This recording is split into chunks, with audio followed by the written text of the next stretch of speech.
Benar. Saat masih berkaitan sama masalah yang sekarang lagi terjadi. Pertama, MUI itu dalam ijma para ulama dia statusnya di mana? Yang kedua, kalau di Indonesia kan ada MUI. Kalau di negara lain mungkin ada MUI-nya masing-masing negara lain. Ada juga mungkin ikatan-ikatan para ulama yang seluruh dunia.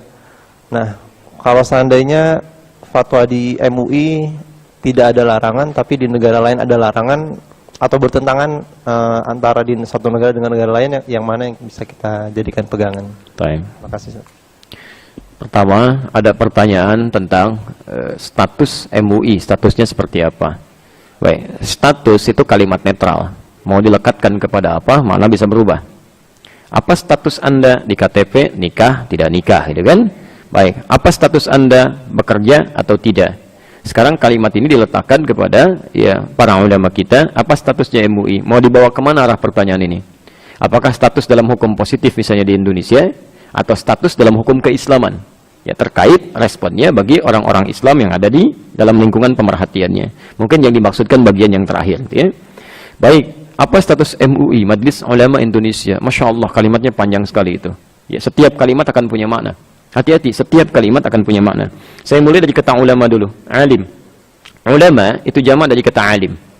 Alim, apa artinya alim? Baik, supaya tidak ngarang kita kembalikan ke asal bahasanya, gitu ya. Baik. Alim, alim. Jadi ada alim, ada alim. Itu beda. Alim asalnya yang tahu. Kalau jadi yang sangat mengetahui, serba tahu semuanya, tidak ada celah untuk tidak tahu, maka berubah kalimatnya dari alim menjadi alim. Jelas? Dia alim yang tahu tentang sesuatu. Alim. Jadi satu orang. Jamaknya disebut dengan ulama. Kalau sudah ulama berarti banyak orang. Awas, hati-hati, jangan tertukar. Ya. Buya Hamka seorang ulama, salah kalimatnya. Alim. Kalau ulama banyak, gitu ya. Awas, hati-hati ya. Hati-hati, kalau ulama itu banyak. Ya, jelas sampai sini? Ini bagian yang pertama. Nah, yang kedua, tahu tentang apa? Ini poinnya. Ya, tahu tentang apa? Dalam istilah-istilah kita, ketika dibawa dalam konteks fikih, ya, ketika disebutkan dalam Al-Quran misalnya kan, ataupun dalam hadis, dalam nuansa fikih, itu berarti orang yang tahu tentang hukum. Jelas sampai sini ya? Supaya dibedakan dengan orang yang tahu dengan urusan-urusan yang lainnya. Ya, maka alim jamaknya ulama yang tahu tentang hukum-hukum dalam ibadah, aturan-aturan yang benar. Ya, dari mana tahunya aturan-aturan hukum ini? Seperti apa pengetahuannya? Nggak bebas. Nggak setiap orang tahu hukum disebut alim. Tidak. Ada ukurannya. Ukurannya satu di hadis riwayat Ibnu Majah, nomor hadis 233. Baik. Saya bacakan langsung ke ujung hadisnya saja dari riwayat Abu Darda, gitu kan? Wa innal ulama warafatul anbiya. Ingat kalimat ini ya. Wa innal ulama, dan sungguh yang disebut para ulama itu, sungguh para ulama itu warafatul anbiya adalah pewarisnya para nabi.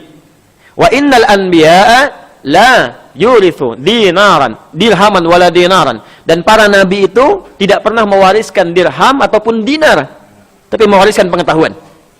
Ingat kalimat ini ya, mewariskan pengetahuan. Jadi seorang disebut alim atau ulama, kemudian jamaknya dalam pandangan hukum Islam yang pengetahuannya langsung bersandar kepada nabi. Jadi nggak ngarang sembarangan.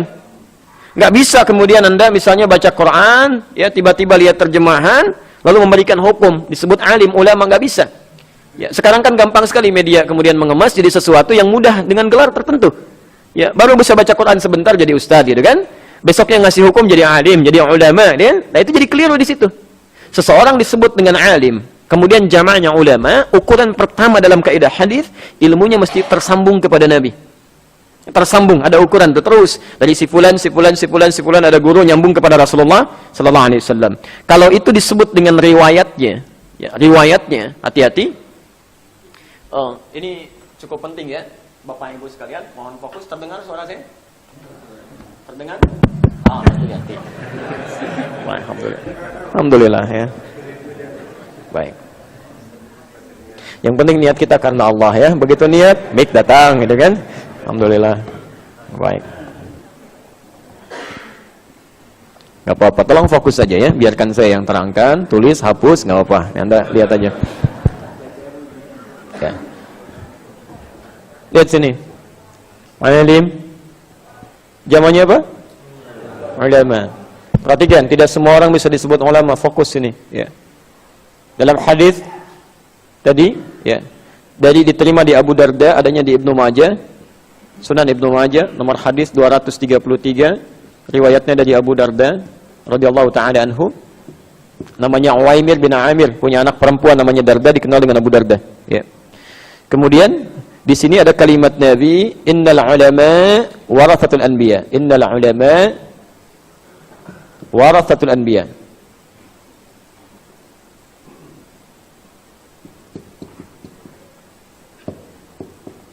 Ini poinnya. Yang disebut dengan ulama itu, yang disebut dengan ulama itu warathatul anbiya, dia pewaris dari para nabi, Apa yang diwarisi? Bukan dinar, bukan dirham, bukan materi dunia, tapi pengetahuan. Di ilmunya, dari sini disimpulkan oleh para ulama kita, ilmunya itu disimpulkan tersambung kepada Nabi sallallahu alaihi wasallam. Ada petunjuk. Jadi ada aturan. Kalau bertentangan dengan petunjuk Nabi, berarti dia bukan ulama. Jelas sampai sini? Kalimat tegasnya, kalau ada orang-orang menggunakan jubah ulama dengan nama ulama, memberikan fatwa bertentangan dengan petunjuk Nabi yang dipahami secara mutlak, maaf, dia bukan ulama. Dan tidak perlu memberikan gelar apapun. Ya, jelas sampai sini? Ya, baik ustaz, kiai, AA, banyak cuma di Indonesia itu ya, sampai kemudian buya, macam-macam dan sebagainya. Itu tolong simpan saja, berikan kepada yang lain. Ya, jelas sampai sini? Ini kaidah yang pertama, ya. Dan ingat, tidak boleh mencela. Tidak boleh mencela. Ya, orang yang mencela itu menunjukkan hatinya kotor. Kalau Anda balas mencela, hati kita pun kotor. Cukup kita doakan jadi lebih baik, gitu kan? Dan dakwahi dengan lembut. Ini kaidahnya. Nah, orang-orang yang menerima ilmu tersambung kepada Nabi, riwayatnya disebut dengan sanad, makanya ada sanad ilmu. Kan? Kemudian cara dia mengambilnya sampai kembali, ya, pengajarannya sampai ke Nabi, itu disebut dengan isnad. Riwayatnya disebut dengan sanad, ya, cara pengambilannya sampai terus tersambung kepada Nabi disebut dengan isnad. Saking pentingnya persoalan isnad ini, sampai-sampai Imam Muslim itu membuat bab khusus menyantumkan hadis-hadis untuk menegaskan ukuran keilmuan yang benar ini. Sehingga nanti, maaf, untuk mencegah celah-celah penafsiran yang keliru dengan frame yang jelas. Ya. Anda bisa lihat misalnya di Sahih Muslim, ya, yang asli ya, yang asli itu masih berbahasa Arab, ada 9 jilid nanti, ya. Anda lihat di jilid yang pertama, jilid 1, ya, halaman 119, bab yang kelima, hadis nomor 19, posisi paling kiri sebelah atas, ya. Terbitan Darul Hadis, cetakannya 2002, ya. Saya beli tahun 2006, tanggal 27 Juni di Husainiyat di belakang Masjid Al-Azhar Kairo, itu harganya masih 450.000. Ya. Gak apa-apa, kita cuma ingin tegaskan bahwa ini ada referensi gitu kan. Baik. Lihat teman-teman, saya bacakan ya. Babul isnad minad din. Ya, bab al-isnad minad din. Bab yang menerangkan bahwa isnad itu, ya, sanad keilmuan yang tersambung dengan ukuran Rasulullah SAW sesuai dengan sunnahnya, minad din, itu sama pentingnya dengan ibadah yang kita kerjakan dalam agama. Termasuk bagian dari agama. Jadi maksudnya, kalau Anda salah belajar, ibadahnya bisa salah. Anda belajar tentang fikih sholat, salah belajar, maka sholatnya ikutan salah. Ya, bisa salah. Ya. Bahkan pernah terjadi di zaman Nabi SAW, ada orang belum belajar sempurna di awal-awal Islam, sholat di samping Nabi. Ya. Namanya Khalad Az-Zuraiqi. Ya, ada di Al-Bukhari, nomor hadis 751, 757, hadis Muslim nomor hadis 397. Babul musifis sholah, bab yang menerangkan tentang orang yang sholatnya bermasalah. Ya, qila bima ma'na, dikisahkan ada seorang lelaki, ya, datang kepada Nabi sallallahu alaihi wasallam, ja'a rajulun ila Nabi sallallahu alaihi wasallam, fadakhala al-Masjid an-Nabawi, masuk ke Masjid Nabi, fa shalla bi jambin Nabi, salat di samping Nabi, dari mulai takbir sampai salam. Falamma sallama yaminan wa shimalan, ketika dia salam ke kanan dan ke kiri, faqala lahu an-Nabi sallallahu alaihi wasallam, maka dikatakan oleh Nabi sallallahu alaihi wasallam pada orang ini, lihat kalimatnya, shalli fa innaka lam tusalli. Anda silakan salat lagi karena Anda belum salat. Padahal dia sudah salam. Fa'ada salatnya 3 marat. Dia mengulang salatnya sampai 3 kali. Faqala lahu Nabi sallallahu alaihi wasallam mithla ma kana. Tapi Nabi tetap mengucapkan kalimat tadi yang sama. Silakan salat lagi. Maka dia berkata, ya, Ya Rasulullah ma ahsinu ghairah. Ya Rasulullah, saya nggak bisa lebih bagus lagi dari yang tadi. Ilmunya memang segitu. Ya, ilmunya segitu. Ya. Maka perhatikan, apa kata Nabi? Ya. Faqala lahu Nabi sallallahu alaihi wasallam, dia berkata, "Alimni, tolong ajarkan saya." Alimni, tolong ajarkan saya. Kata Nabi, "Idza qumta ila shalah." Kalau Anda ingin tunaikan salat dengan sempurna, asbighul wudu. Sempurnakan dulu wudu, begini caranya. Famastaqbilul qiblah, menghadap ke kiblat, begini caranya. Lalu diajarkan dari mulai takbir sampai salam. Dari sinilah kita mendengar kalimat yang kita hafalkan sampai hari ini. Al-Bukhari nomor hadis 651. Sallu kama ra'aitumuni. Salatlah kalian seperti kalian melihat saya salat. Pertanyaan saya, Bapak Ibu pernah lihat Nabi? Di mimpi barangkali? Mimpi aja nggak pernah ketemu. Bagaimana bisa melihat sesuai salatnya, sesuai dengan salat Nabi? Maka kita mesti belajar dari orang-orang yang pernah melihat Nabi. Si fulan melihat, diajarkan sampai ke kita. Turunan itu yang disebut dengan isnad. Riwayatnya disebut dengan sanad. Kalau Anda menemukan orang-orang seperti ini yang ngajarnya demikian, dia pastikan sesuai dengan petunjuk Nabi, benar dia sampaikan, itu alim. Jamaahnya ulama. Jelas sampai sini? Baik. Yang kedua, tidak cukup sampai sini.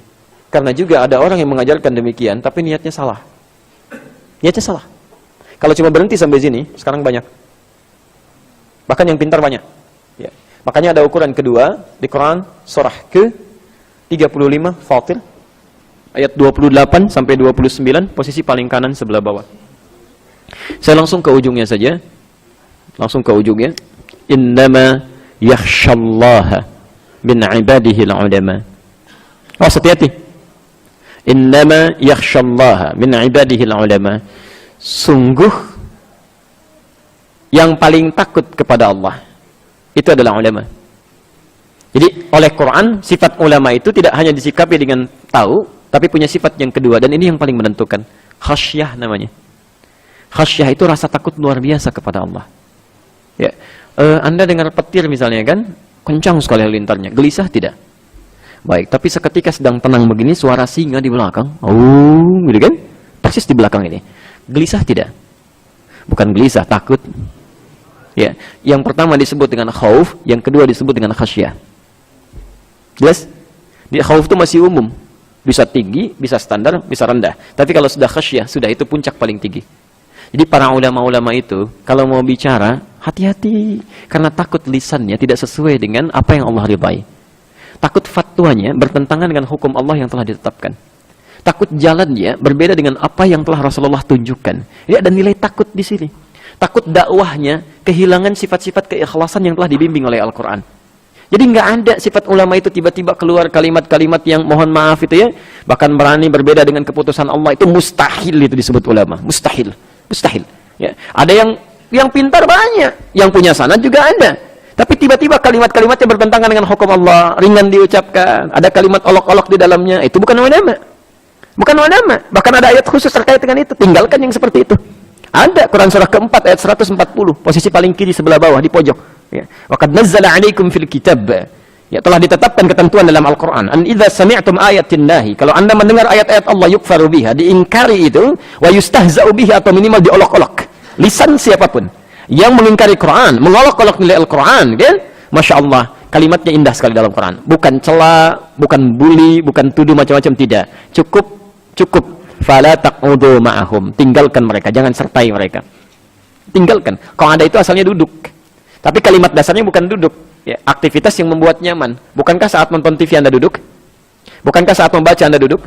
Bukankah saat mendengar sesuatu Anda duduk? Masya Allah, maksudnya jangan bernyaman-nyaman dengan mereka. Kalau ada siaran di TV, tinggalkan siarannya. Kalau ada bukunya, nggak usah dibeli, nggak usah dibaca, tinggalin aja. Isolasi semua aktivitasnya. Kalau dia berprofesi apapun, tinggalkan. Pedagang, boikot. Nggak usah dibeli, selesai. Dia pengacara, jangan pakai jasanya. Dia politikus misalnya, saya nggak mau bawa tikus sebetulnya ya, supaya nggak salah kalimatnya ya. Dia orang politik, jangan pilih partainya, selesai. Tinggalin aja. Ya. Kata Quran, tolong, ini sudah jelek. Kalau sudah kelihatan jeleknya, jangan repot-repot mengeluarkan kalimat yang jelek untuk mengomentari kejelekan. Buang-buang waktu. Buang-buang waktu. Mengomentari sesuatu yang sudah jelas keadaannya, itu buang-buang energi, buang-buang waktu, dan buang-buang berbagai hal. Selesai. Ya. Sudah jelas mendung, tinggal persiapan aja. Ngapain dikomentarin lagi? Duh, mendungnya. Emang? Ya kalau sudah jelas mendungnya, ngapain dikomentari? Sudah jelas begitu kok. Ini orang sudah jelas salah, nggak usah dibahas kesalahannya lagi. Capek-capek bikin banyak persoalan lagi nantinya. biasanya membahas yang sudah salah akan banyak persoalan lagi. Ya, dan muncul masalah lagi, masalah lagi, masalah lagi. Apalagi kalau itu terus dibela, jadi banyak persoalan nantinya. Ya. Yang paling gampang, tinggalkan orang-orang ini, itu pun niatnya Masya Allah. Hatta yakhudhu fi hadithin ghairi. Kata Allah bukan ingin dihinakan sebetulnya, ingin memberikan jalan supaya dia kembali ke jalan yang benar. Caranya begitu. Sebab orang-orang ini punya penyakit di hatinya. Penyakit hati beda dengan penyakit fisik. Penyakit hati itu biasanya kalau sudah semakin parah, semakin diingatkan, semakin merasa hebat. Ya. Bahkan ada gium dalam dunia psikologi, ya. Orang yang kena gangguan jiwa disebut orang apa biasanya? Baik. Orang gila itu dalam dunia psikologi ada gium, orang gila itu orang yang merasa benar sendiri, yang lain gila semua. Jelas ya? Pokoknya yang lain salah semua, ya. Maaf, yang lain gila, dia yang benar. Ya, dia yang benar sendirian gitu kan. Nah, biasanya sama dalam dunia hati juga di ilmu tazkiyatun nafas, orang-orang seperti ini kalau sudah semakin parah kalimat-kalimatnya, yang lain salah semua, cuman dia yang benar. Begitu diingatkan, awas, lebih berbahaya gila dalam hatinya dibandingkan dengan gila dalam sarafnya. Kalau diingatkan bahkan semakin meningkat penyakitnya, meningkat kegilaannya. Itu ada di Quran surah ke-2 Al-Baqarah dari ayat 204 sampai 207. Posisi paling kiri dari atas sampai ke tengahnya itu. Ya. Itu yang paling menarik kalau Anda perhatikan dari ayat 206-nya itu ya. Masya Allah. Wa idza qila lahu taqillaha akhadhathu al-'izzah. Kalau diingatkan untuk berubah, malah lebih tinggi, Pak. Padahal orangnya pendek. Nah, begitu gitu ya. Lebih tinggi lagi. Oh, kamu siapa? Saya profesor. Kamu baru anak kemarin sore. Padahal kemarin sore juga kita ada. Ini biasa aja gitu ya. Jadi kadang-kadang kalimat-kalimatnya sudah nggak wajar gitu ya. Nggak wajar. Wah, ini nggak benar ini. Ini kalau tidak salah paham, pahamnya yang salah. Oh, bukan, nggak ada yang salah paham, tidak ada yang pahamnya salah. Yang ada, Anda yang salah, Anda yang tidak paham. Selesai, tapi nggak bisa gitu kan. Jadi capek, Anda capek. Ya semua terlibat, jadi bising, jadi gaduh gitu kan. Lebih baik tinggalkan orang-orang ini, sudah selesai gitu kan. Begitu ditinggalkan, kita sibukkan dengan pekerjaan-pekerjaan yang baik. Jelas sampai sini? Ya. Tolong kita tidak bicara orang ya, tidak bicara orang, tidak bicara tertentu, kita bicara tentang hukum yang terkait dengan itu. Adapun kalau ada korelasinya itu resiko pembahasan. Ya. Baik, ya betul ya, saya kembalikan dulu. Akan seperti itu, jadi semakin dipersoalkan, semakin banyak masalah. Coba, nanti ada liputan kami yang terbaru, mudah-mudahan bisa segera juga ditampilkan. Kami coba memberikan bahasan untuk pencerahan dan edukasi masalah-masalah bahasa gitu. Karena sekarang yang bermasalah bukan bahasanya Pak Ibu. Yang bermasalah itu ada permainan logika yang banyak ditampilkan. Itu pola-polanya, pola-pola orang-orang mustasyrikin gitu, orientalis. Ya. Orientalis itu orang-orang yang memang mendalami hal tertentu dengan dua tujuan. Kalau bukan ingin merendahkan orang timur, itu ingin spesifik langsung menepikan Islam dalam kehidupan di muka bumi ini. Caranya banyak. Salah satunya bermain lewat logika dan itu yang tidak mudah. Tidak mudah. Saya beri contoh begini misalnya ya. Sekarang kan banyak dimunculkan ya. Baik, saya langsung saja misalnya ada pernyataan satu kontroversial yang sekarang marak yang disebarkan di menit ke-19, detik ke-12 di Kepulauan Seribu gitu kan. Disampaikan, dibohongin pakai Al-Maidah 51 ya. Saya coba ngambil contoh ya, terlepas dari peristiwa apapun, saya akan coba tidak masuk ini, tidak ada kaitan dengan masalah-masalah duniawi semacam pilkada ya kan, dan pil-pil yang lainnya itu biarkan saja ya. Saya hanya fokus kepada analisis tentang kebahasaan yang muncul. Sekarang dimunculkan begini misalnya. Dibohongin pakai Al-Maidah 51. Itu sebetulnya ingin diarahkan kepada konteks berbeda, tapi karena nggak punya celah dalam kebahasaan, dia masuk lewat ilmu mantik. Nggak ada celah di semantik, ya masuk lewat mantik. Ya. Semantik itu linguistik aspek bahasanya.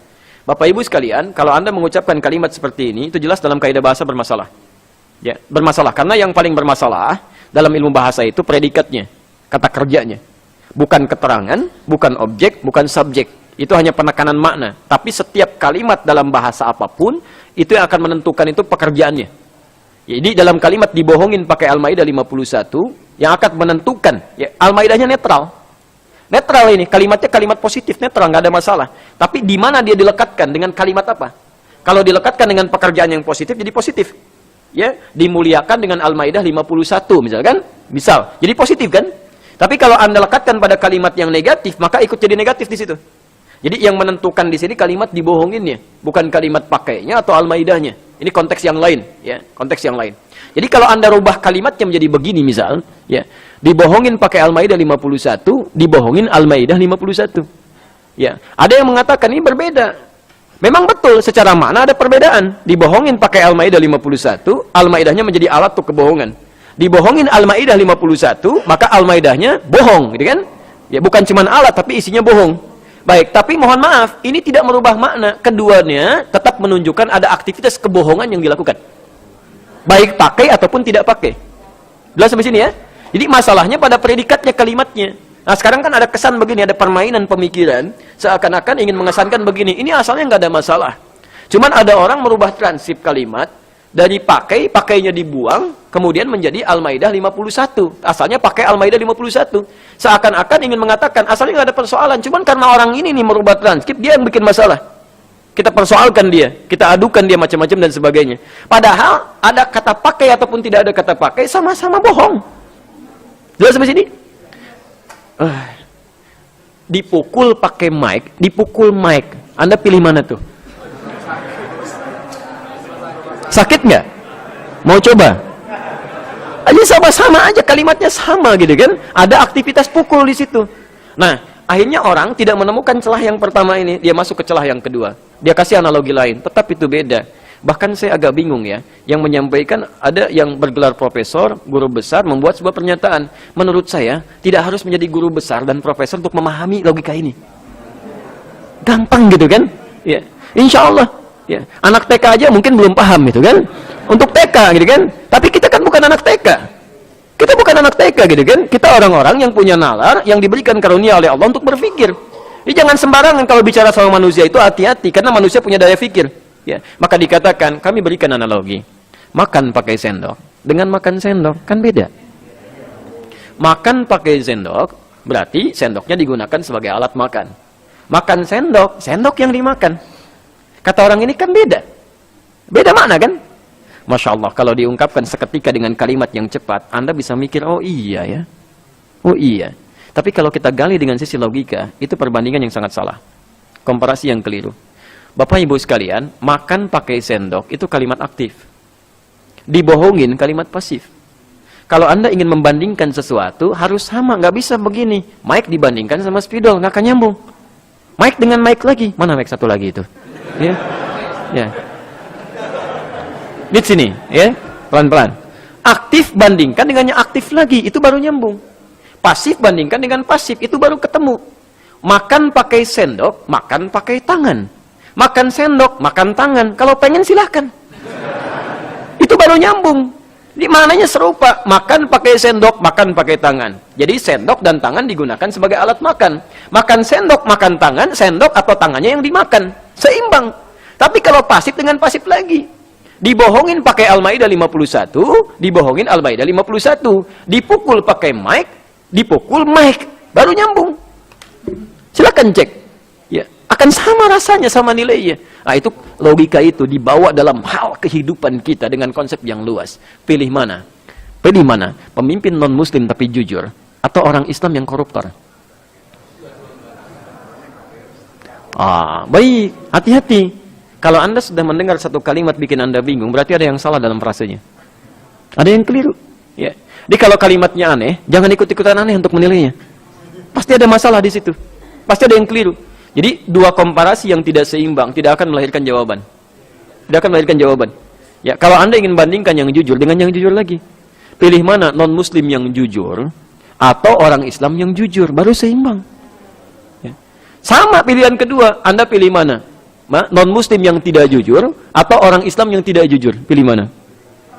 Pilih yang lain, nggak ada pilihan di situ juga. Ya. Pilih yang lain, cuman kalimat bandingannya benar di situ. Ya, jelas sampai sini ya. Coba enak mana? Apel Malang atau terasi Subang?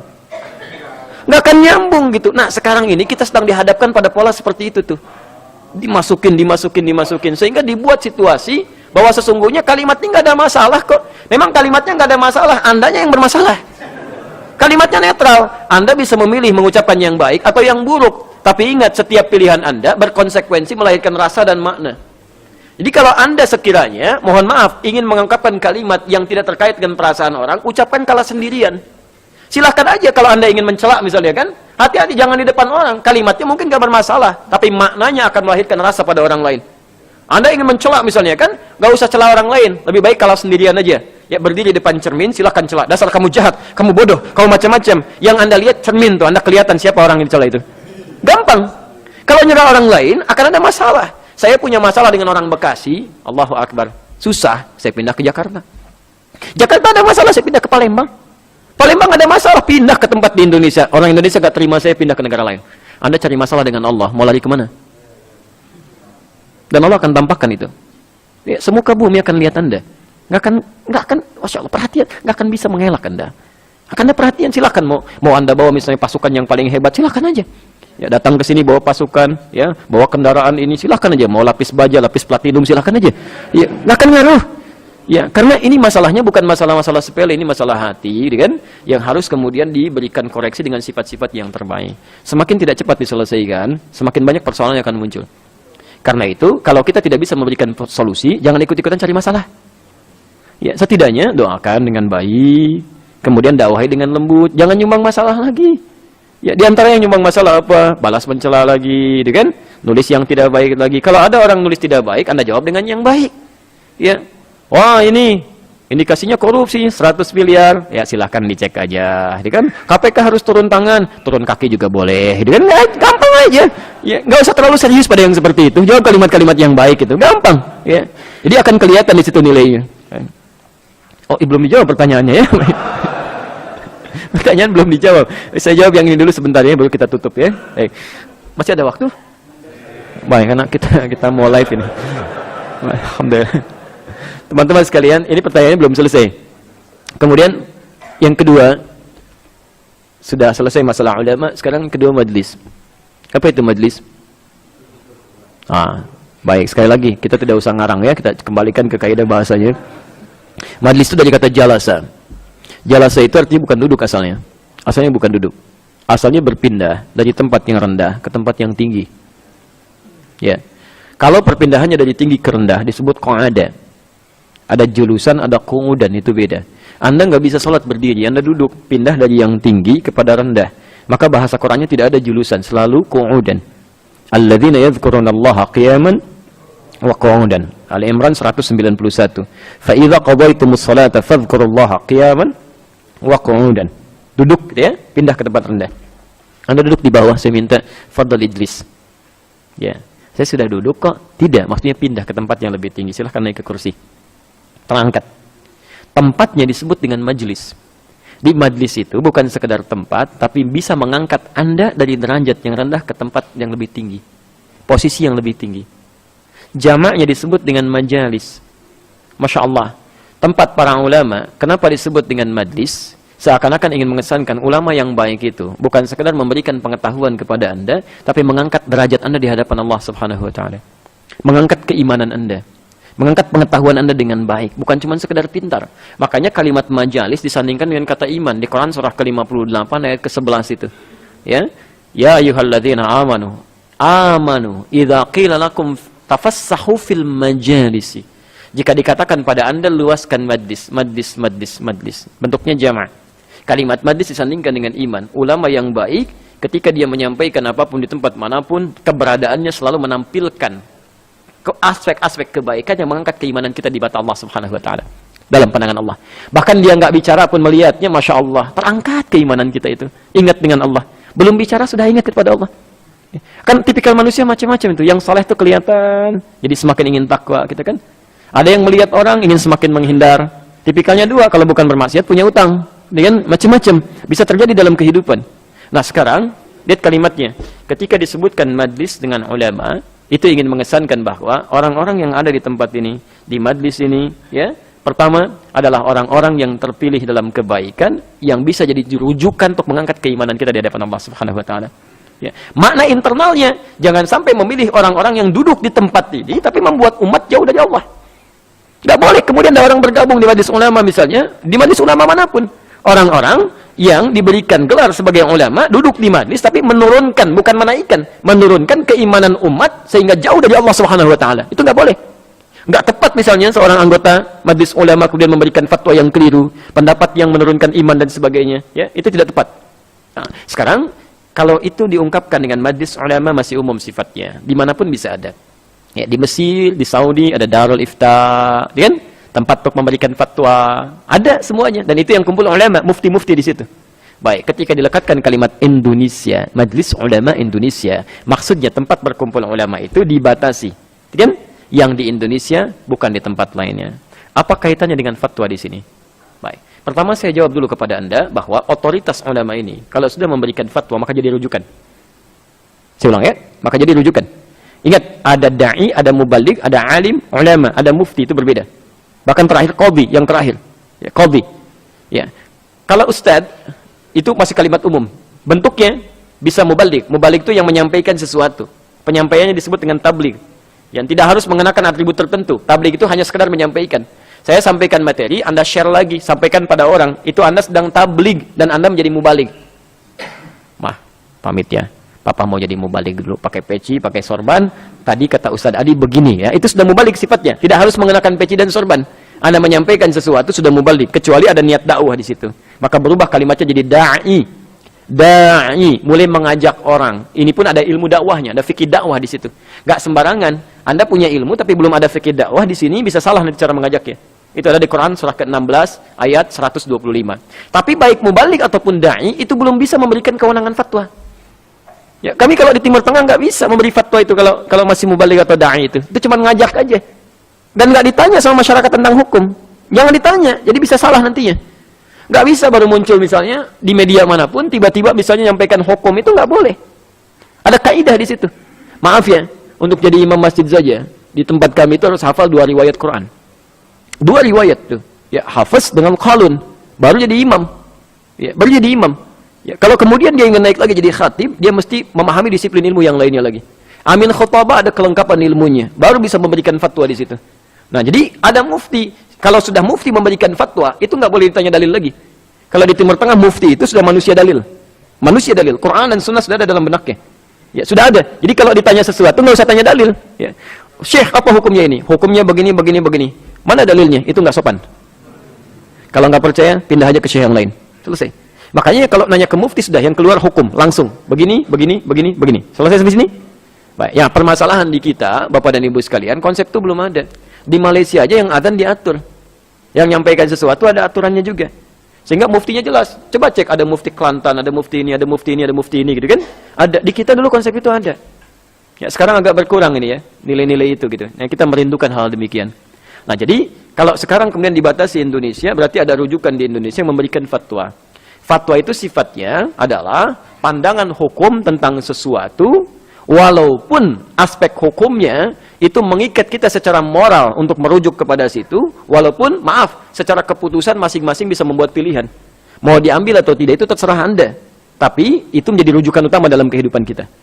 Kalau sudah tingkatan yang menjadi hukum yang harus ditetapkan oleh pemerintah, misal, itu disebut dengan qadhi. Qadhi itu kalau sudah disampaikan mengikat secara hukum dan wajib dilaksanakan oleh kumpulan satu penduduk atau di tempat tertentu. Itu yang mengangkat pemerintah. Qadhi, putuskan, itu diikuti. Ya, tapi kalau mufti memberikan fatwa, pilihan Anda mengambil atau tidak, tapi itu jadi rujukan. Kalau Anda keluar dari fatwa itu, potensi salahnya juga ada. Jelas di sini ya? Baik. Nah, fatwa ini dibagi dua. Ada fatwa yang sifatnya meluas, skalanya global, ada fatwa regional. Hati-hati. Fatwa global berlaku dimanapun, di tempat manapun, dengan kadar yang tidak berbeda. Maaf, misal ada sesuatu yang ditetapkan secara umum, menyeluruh. Ya, menyeluruh. Kami tetapkan puasa Ramadan itu dimulai kapan? 1 Ramadan. Nggak mungkin di bulan Rajab gitu. Dimulai 1 Ramadan. Kemudian diberikan fatwa umum sifatnya. Bisa Anda menggunakan hisab atau ru'yat untuk menetapkannya. Itu umum. Jelas ya? Umum, selesai gitu. Jadi di muka bumi manapun pilihannya cuma 2. Cuma 2. Kalau tidak hisab pakai apa? Ru'yat, selesai. Jadi kalau di luar ini berarti salah. Itu bukan menyalahi yang regional saja. Sedunia itu bisa kaget. Di Indonesia ada fatwa baru menyatakan bahwa menetapkan awal Ramadan bisa melihat dengan ketinggian ombak. Wah, itu heboh itu sedunia. Ya, atau ketinggian posisi bulannya. Itu bisa aneh itu. Ya, jadi maaf ya, bukan berarti zaman Nabi nggak ada pantai, banyak pantai, tapi nggak gitu-gitu amat. Si amat aja nggak gitu ya. Nah, jadi dalam beberapa hal seperti ini, kalau sifatnya sudah global, jauhi. Semua memberikan fatwa yang sama. Dari mulai ngangkat seperti ini, An-Nasai 886, langsung letakkan ke sini. Diangkat, fawadha, langsung letakkan. Tidak ada gerakan berbeda. Dari mulai Maroko sampai ke Merauke, itu sama semua fatwanya. Ngangkat langsung simpan. Ya, dari sinilah kemudian Anda teliti hadis ya, dari yang paling sahih sampai yang paling palsu tidak menunjukkan gerakan lain. Jadi kalau Anda angkat misalnya, kami tidak bermaksud menyalahkan, tapi agak keterlaluan kalau masih seperti itu gitu kan. Diangkat seperti ini, misal saya bosanlah kiri terus duluan, saya pengen kanan masuk duluan, kiri kemudian baru saya tutup. Ya kan? Nah, ini bukan menyalahi yang regional, seglobal pun bisa kaget. Ya, maaf, jangankan yang sahih di hadis palsu aja nggak ada. Ya, jadi pemalsu hadis pun tidak tertarik memalsukan hadis ini saking jelasnya gitu. Ya, jadi ini bagian yang tidak boleh kita berbeda di situ. Tapi ada fatwa regional yang tidak bisa sama satu dengan yang lainnya. Karena kejadian-kejadian yang tampak di tempat itu bisa berbeda. Bisa berbeda. Regional pun dibagi lagi, ada lokal-lokal, bagian-bagian. Baik, mohon izin. Apa hukumnya ayam? Halal, gitu kan? Secara umumnya. Tapi kalau ayam itu mati bukan disembelih, ada di satu tempat ayamnya dimakan misalnya bukan dalam sembelihan, maka keluar fatwa regional di situ. Hukum ayam haram, ya kan? Haram itu untuk berlaku di situ. Jangan dibawa ke umum, bisa salah nanti ya. Baik ya? Jadi asalnya hukum ayam itu apa? Halal. Nah, kemudian dia matinya tidak disembelih, maka jatuh haram. Nah, sekarang matinya disembelih gitu kan? Maka apa hukumnya sekarang? Belum tentu. Kalau disembelihnya tidak menyebut nama Allah. Ini kan? Bisa sembelih aja begini kan ada yang begitu, tapi nggak menyebut nama Allah. Maka keluar lagi fatwa di situ. Baik, nah sekarang baru kalau disembelih menyebut nama Allah, Bismillahi Allahu Akbar. Apa hukumnya? Belum tentu kalau yang disembelih ayam tetangga. Bisa jadi, bisa berbeda. Nah, ini yang maksud saya. Ada yang disebut dengan, ya betul. Ya. Jadi ada situasi-situasi turunan yang menjadikan fatwa bisa berbeda satu dengan yang lainnya. Ini disebut dengan illat. Illat. Ya, al-hukmu yaduru ma'illatihi. Kaidah usul fikihnya itu. Ya, jadi nggak sembarangan nih. Ini Quran dengan sunnah, itu hukum bukan? Tuh, salah, jangan ngarang. Itu sumber hukum. Menjadi hukum ketika diolah. Ya, sesuai dengan kebutuhan, sesuai dengan sumber hukumnya. Mau diterapkan kemana ini? Untuk menerapkan itu ada kaidahnya. Kaidahnya kalau jadi hukum disebut dengan fikih. Kaidahnya kaidah fikih. Disebut qawaid fiqhiyah. Di situ ada dasar, disebut dengan dasar itu usul. Makanya ada usul fikih. Ini nggak sembarangan melihat sesuatu hukumnya begini, tidak. Ada turunannya. Di usul fikih ada kaidah al-hukmu yaduru ma'illati. Hukum itu akan bersesuaian dengan sebabnya. Sebab di tempat satu dengan tempat yang kedua bisa beda. Makanya bisa menerapkan hukum ya, di luar hal yang sudah tidak yang sudah jelas tuntunannya. Kalau jelas nggak bisa kita berikhtiar lagi. Ya. Sekarang kalau MUI sudah mengeluarkan fatwa, coba lihat fatwanya. Kalau memang kejadian spesifik berada di hukum wilayah Indonesia yang tidak terjadi di tempat lain, beda sistemnya dengan tempat lain, maka itu yang diijtihadkan oleh para ulama dengan hukum-hukum terapan yang berbeda. Ya. Misal kemarin kan ramai demonstrasi gitu kan, dan ada pertanyaan antara boleh tidak bolehnya, ramai gitu kan, diperdebatkan. Yang nggak tahu pun ikut ramai juga gitu. Itu yang agak aneh itu di situ. Ya. Masya Allah ulamanya nggak ribut, kenapa yang di bawahnya pada ribut? Satu ramai dengan yang lainnya. Kami sudah bahas panjang lebar sebetulnya, tapi pendekatan hukumnya begini. Ya, Anda tidak tepat kalau mengambil satu hukum ditempatkan di tempat lain dengan konteks yang berbeda, itu bisa salah. Tapi kalau aspeknya sama, itu baru bisa dilakukan. Ya, misal, saya beri contoh begini misalnya kan, ada hukum berlaku khusus di Saudi, melarang demonstrasi itu jelas.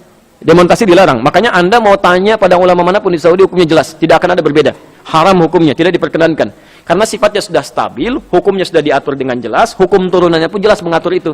Kalau ada masalah, jangan disalurkan lewat demonstrasi. Sampaikan kepada syura'nya, perwakilannya, begini. Sehingga tidak mengimbulkan kehebohan, tidak menimbulkan madarat-madarat yang lain, karena sistemnya diatur begini. Sama, saya tinggal di 5 negara di Arab. Ya, di Libya juga sama begitu. Nggak usah ramai-ramai ke jalan, bikin ribut aja macam-macam. Hukum di sana, karena setiap daerahnya punya perwakilan. Sampaikan ke situ, sampaikan ke situ, sampaikan ke situ. Hukum dibuat begitu. Ini menyampaikan ke atas. Kalau tidak puas, adukan ke mahkamah yang ini.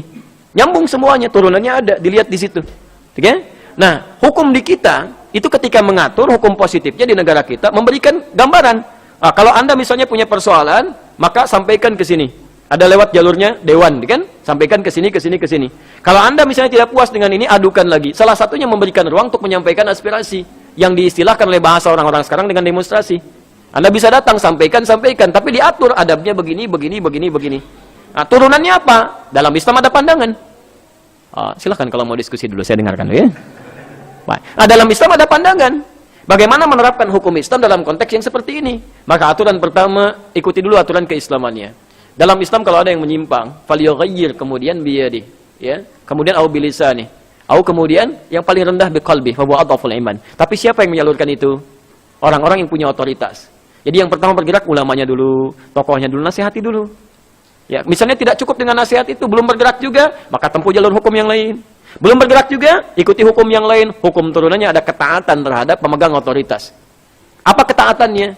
Hukum yang diterapkannya. Jadi kalau Anda mengatakan taat pada ulil amri, ya ulil amri sekarang membuat ketentuan. Anda boleh menyalurkan aspirasi lewat seperti ini. Makanya kami sebut kemarin ini syiar kalau diterapkan dengan benar.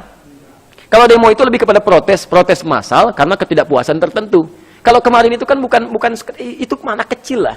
Kemarin itu kan izah yang mau ditampakkan. Ada syiar, ada macam-macam. Nah, menyalurkan syiar itu macam-macam. Ada yang turun ke jalan dengan konsep tadi, karena pemerintahnya mengatur begini, kita ikuti. Kalau pemerintah nggak membolehkan, nggak boleh demonstrasi, maka nggak boleh dilakukan. Selesai. Tapi ini dia memberikan ruang. Di sini kita ikuti, cuman adabnya yang disalurkan di situ dengan benar. Silahkan. Nah, tapi jangan semua dituntut untuk turun begitu juga, karena setiap orang punya porsi yang berbeda. Ya, mungkin bisa beda-beda. Ada yang dengan nasihat, kan? Ada yang dengan berjuang di media sosialnya, ada yang berjuang dengan tulisannya, ada yang macam-macam. Itu sama nilainya. Sama nilainya gitu kan. Kemarin ada apa terjadinya? Jumat. Masya Allah. Waktunya kapan? Ba'da Jumat. Di hari Jumat ada kewajiban apa? Sholat Jumat, lalu Anda paksa orang semua sudah ke Jakarta aja, misal gitu ya, misal terjadi semuanya ke Jakarta. Siapa yang tanggung jawab Jumatan di tempat masing-masing? Begitu pergi semuanya, ada orang yang tidak bisa keluar karena sakit tapi bisa ke masjid, tiba-tiba mau Jumatan, khotibnya nggak ada. Ya sendirian, khotib sendiri, gitu kan, imamin sendiri, ini sendiri, yang nggak ada Jumat nantinya, kosong gitu kan. Jadi ada orang-orang berjuang dengan porsinya, termasuk kalangan ibu-ibu yang mungkin juga nggak bisa keluar semua, gitu kan. Ada anak-anak yang harus pamit juga. Jadi ada adab-adab di situ diatur, tapi poinnya adalah masing-masing punya cara untuk mengekspresikan syiarnya, tapi harus ketentuan yang benar sesuai dengan ruang syariat, tanpa harus saling melahirkan dosa-dosa baru. Ini gak usah saling mencela lah, ngapain mencela? Gak ada kerjaan. Jadi kalau misalnya ada yang syiar seperti ini, Allahu Akbar, Masya Allah, banyak tuh yang bergabung. Ada yang dari Madinah, ada yang dari macam-macam, ada yang bahkan alumninya, ada yang segalanya gitu, kumpul di situ, silahkan. Tapi tidak semua bisa ke sana. Ya, ada yang hadir juga di sini, dan semua senilai. Itu ada di Quran, surah ke-9 ayat 122. Jadi poinnya bisa sama. Ya, tetap yang salah itu yang tidak punya rasa, atau yang salah itu, ya, maaf ya, yang saling mencela, atau yang lebih salah lagi, yang sudah tahu salah masih dibela. Jelas ya? Baik. Dan kalau sudah jelas, maaf jelas surah ini? Baik, kalau sudah jelas, sudah paham, tidak perlu banyak dibahas lagi, kan? Dan berlakulah hukum Al-Maidah di sini, bukan yang 51, tapi yang 100 sampai 101 itu. Ya, maaf saya cek dulu, jelas surah ini? Paham? Baik, saya bacakan ayatnya. Ya ayyuhalladzina amanu la tas'alu an asya'a in tubdalakum tasukum. Hai orang-orang yang masih merasa punya iman, telah beriman kepada Allah, jangan lagi jika uraian sudah jelas disampaikan, jangan lagi banyak dipertanyakan, khawatir pertanyaan-pertanyaan itu menjadikan yang jelas semakin tidak jelas nantinya. Baik ya? Jelas uraiannya? Ada pertanyaan? Tidak, cukup ya? Baik.